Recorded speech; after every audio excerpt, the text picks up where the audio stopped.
Hello बच्चों, कैसे हैं आप? होप सो लास्ट वीडियो आपने अच्छे से देखा होगा, समझा होगा कॉन्सेप्ट कि सेट क्या होता है।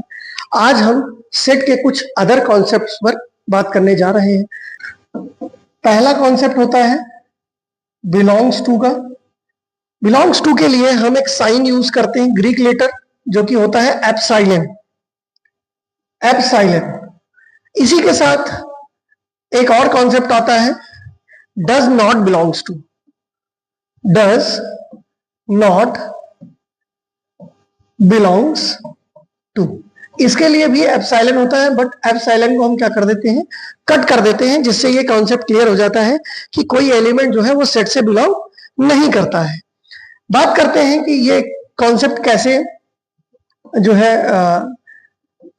वेरी करता है। जैसे कि हमने एक सेट लिया है एग्जांपल के तौर पर 1 3 5 7 9 एंड सो ऑन। अब यहां पर बात करते हैं कि क्या 1 वो हमारे सेट में इंक्लूडेड है। तो हम देख पा रहे हैं कि सेट में एलिमेंट है 1 3 5 7 एंड 9। बिल्कुल इसी प्रकार से तो हम यहां पर लिख सकते हैं कि 1 बिलोंग्स टू ए, क्योंकि 1 जो है वो क्या कर रहा है, ए के सेट में मौजूद है, प्रेजेंट है। फिर बात करते हैं नेक्स्ट, जैसे मान लीजिए हम बात करते हैं 4 की, तो 4 जो है वो एलिमेंट जो हमारे सेट में प्रेजेंट नहीं है, तब इसे हम बेटा लिखते हैं 4 does not belongs to A. Similarly बात करते हैं 10, तो देखते हैं 10 भी हमारे इस सेट में मौजूद नहीं है, तो हम लिखते हैं does not belongs to. And fourth बात करें 0 की, तो 0 भी इस सेट में मौजूद नहीं, तो हम लिखेंगे does not belongs to. And fifth की बात करें तो फिफ्थ में भी हम देखते हैं कि यहां पर 7, तो 7 इस सेट में मौजूद है, तो 7 क्या होगा, 7 बिलोंग करेगा। तो ये कॉन्सेप्ट आसान है, जिससे हम ये पता लगाते हैं कि कौन से एलिमेंट जो सेट में मौजूद है और कौन से एलिमेंट सेट में प्रेजेंट नहीं है।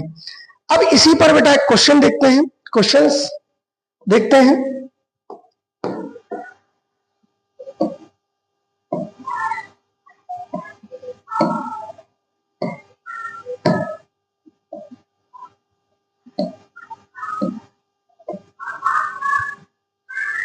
क्वेश्चन देखते हैं। क्वेश्चन में आप देख पा रहे होंगे सेट में लिखा हुआ है 0 1 2 3 4 5 6 7 8 9 एंड 10 एलिमेंट प्रेजेंट है, और इसमें एप्रोप्रिएट सिंबल यूज करना है। बात करते हैं बेटा 4 और स्पेस दिया गया है, क्या वो ए में मौजूद है, तो हम यहां लिखेंगे बेटा बिलोंग्स टू, क्योंकि हमें पता है कि यहां पर ये प्रेजेंट है, यहां पर ये प्रेजेंट है, तो हम लिखेंगे बिलोंग्स टू। -4 यहां बेटा प्रेजेंट नहीं, तो हम लिखेंगे डज नॉट बिलोंग्स टू।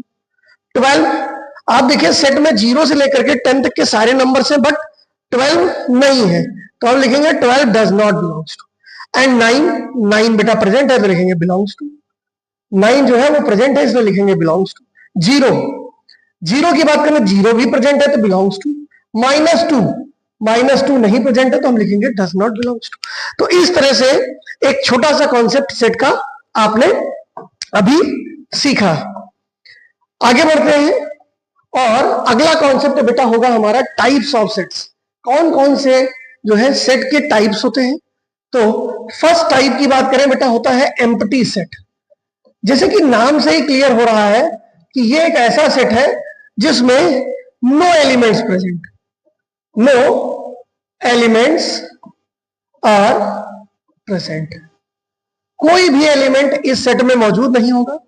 इसको डिनोट करने के लिए बेटा हम यूज करते हैं curly bracket with no elements, या फिर इसके लिए हम यूज करते हैं फाई साइन, जिसमें हम लोग एम्प्टी सेट रिप्रेजेंट करते हैं। बात करते हैं सेकेंड टाइप। सेकेंड टाइप होता है बेटा फाइनाइट सेट। नाम से ही क्लियर हो रहा है कि जो फाइनाइट सेट है इसमें नंबर ऑफ एलिमेंट्स फिक्स होंगे, number of elements are fixed. जैसे फॉर एग्जांपल 1 2 3 4 5 एंड 6, इसमें जो नंबर ऑफ एलिमेंट्स है वो क्या है बेटा, फिक्स है। Third, infinite set. Infinite set की बात करें तो इसमें जो नंबर ऑफ एलिमेंट्स होंगे, number of elements are infinite. जो नंबर ऑफ एलिमेंट्स होंगे वो कैसे होंगे, इनफाइनाइट होंगे। जैसे कि for example 0, 1, 2, 3, 4 and so on. Infinite number of elements अगर किसी सेट में प्रेजेंट होते हैं तो हम उसे कहते हैं इनफाइनाइट सेट। फोर्थ बेटा आता है इक्वल सेट। इक्वल सेट, अगर किसी दो एलिमेंट्स में if any two sets A and B have same elements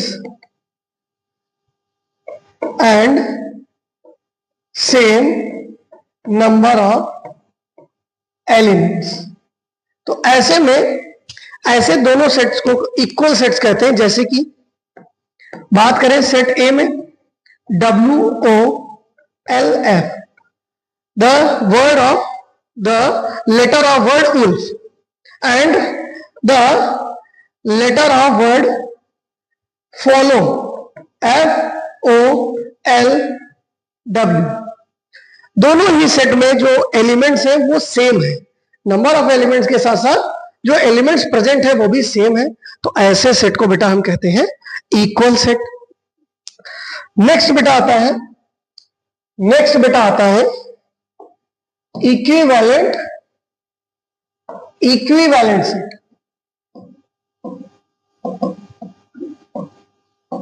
equivalent set में बात करते हैं कि इक्विवेलेंट सेट में क्या होगा, only number of elements are equal. इसमें सिर्फ नंबर ऑफ जो एलिमेंट्स होंगे दोनों सेट में वो इक्वल होने चाहिए। नंबर जो एलिमेंट्स है वो क्या है, कैसे हैं, इस पे फर्क नहीं पड़ता है। जैसे कि यहां पर हम बात करते हैं AEIOU, यहां 5 एलिमेंट्स बेटा प्रेजेंट है। सेकंड में 1, 2, 3, 4 एंड 5, यहां पर 5 एलिमेंट्स प्रेजेंट है। दोनों ही सेट में 5 एलिमेंट्स है, इसलिए ऐसे सेट को हम कहते हैं इक्विवेलेंट सेट। अब यहीं पर एक कॉन्सेप्ट आता है बेटा कार्डिनल नंबर का। कार्डिनल नंबर में क्या होता है, जो हमारे नंबर ऑफ एलिमेंट्स प्रेजेंट होते हैं, number of elements present are known as cardinal number. इन्हीं को बेटा हम लोग क्या कहते हैं, कार्डिनल नंबर। तो ऐसे हम बात करें कि इक्विवेलेंट सेट में कार्डिनल नंबर क्या होना चाहिए, इक्वल होना चाहिए। लेकिन इक्वल सेट की बात करें तो इक्वल सेट में कार्डिनल नंबर के साथ साथ जो एलिमेंट्स प्रेजेंट है वो भी सेम होने चाहिए। आइए क्वेश्चन के हेल्प से इस चीज को हम समझने की कोशिश करते हैं। यहां पर बेटा हमें 8 सेट दिए गए हैं।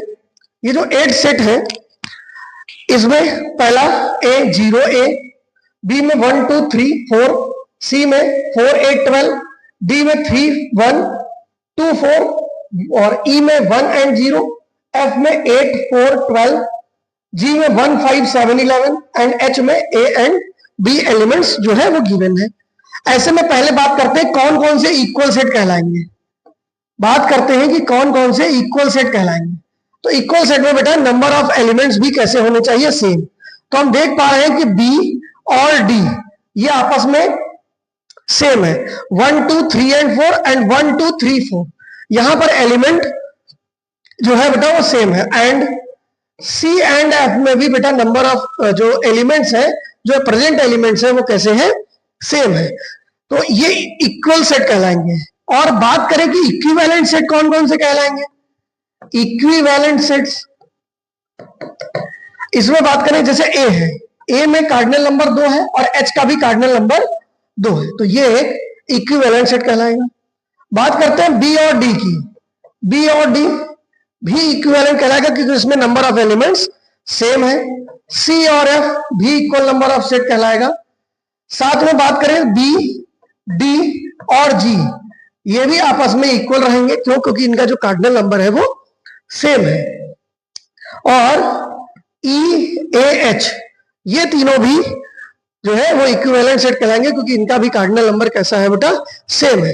तो यहां से एक बात क्लियर हो गई कि इक्विवेलेंट सेट में हम कार्डिनल नंबर देखेंगे और इक्वल सेट में बेटा क्या करेंगे? इक्वल सेट में हम ये बात देखेंगे कि कार्डिनल नंबर के साथ साथ जो है एलिमेंट्स भी कैसे होने चाहिए? सेम होने चाहिए। बात करते हैं कि कौन से फाइनाइट और इनफाइनाइट हम कैसे डिसाइड करते हैं।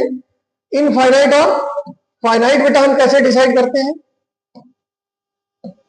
तो ये क्वेश्चन है हमारे पास और इस क्वेश्चन की हेल्प से हम समझने की कोशिश करेंगे कि कैसे फाइनाइट और इनफाइनाइट सेट का जो है वो डिसीजन लिया जाता है।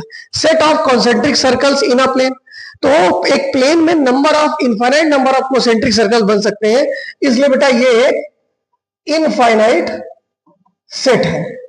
Set of letters in English alphabet, तो only 26 letters are present in English alphabet, इसलिए इसे हम कहेंगे एक finite set. x belongs to natural number, और x जो होना चाहिए बेटा वो कैसा होना चाहिए? 5 से लेस, तो क्या क्या होगा? 1 होगा, 2 होगा, तो और 3 एंड 4 होगा। तो ये भी एक कैसा है? फाइनाइट सेट है। x belongs to natural number and x is less than 200, ये भी बेटा कैसा है? फाइनाइट सेट है। x बिलोंग्स टू इंटीजर्स और x इज लेस देन 5, क्योंकि यहां पर जो निगेटिव इंटीजर्स होंगे वो इनफाइनाइट तक जा सकते हैं, तो इसलिए इसे हम कहेंगे infinite set. And x belongs to real number, और इसकी वैल्यू बेटा 0 से 1 तक की हो सकती है, तो इसमें भी हम कहेंगे कि ये कैसा नंबर है? ये एक फाइनाइट सेट है। तो ऐसे आज आपने टाइप्स ऑफ सेट सीखा, बिलोंग्स टू और डज नॉट बिलोंग्स टू का कॉन्सेप्ट सीखा, क्वेश्चंस भी हमने देखे। होप सो आपको अच्छे से समझ में आया होगा कॉन्सेप्ट। अगर कहीं भी आप किसी भी कॉन्सेप्ट में अगर प्रॉब्लम फेस कर रहे हैं तो आप कमेंट सेक्शन में हमें जरूर बताइए। साथ ही साथ हमारे चैनल को सब्सक्राइब करिए, वीडियो को लाइक करिए और अपने दोस्तों के साथ जरूर से जरूर शेयर करिए, और हम आपके लिए अच्छे कॉन्सेप्ट और वीडियोस जो है इसी तरह से लाते रहेंगे। Thank you students.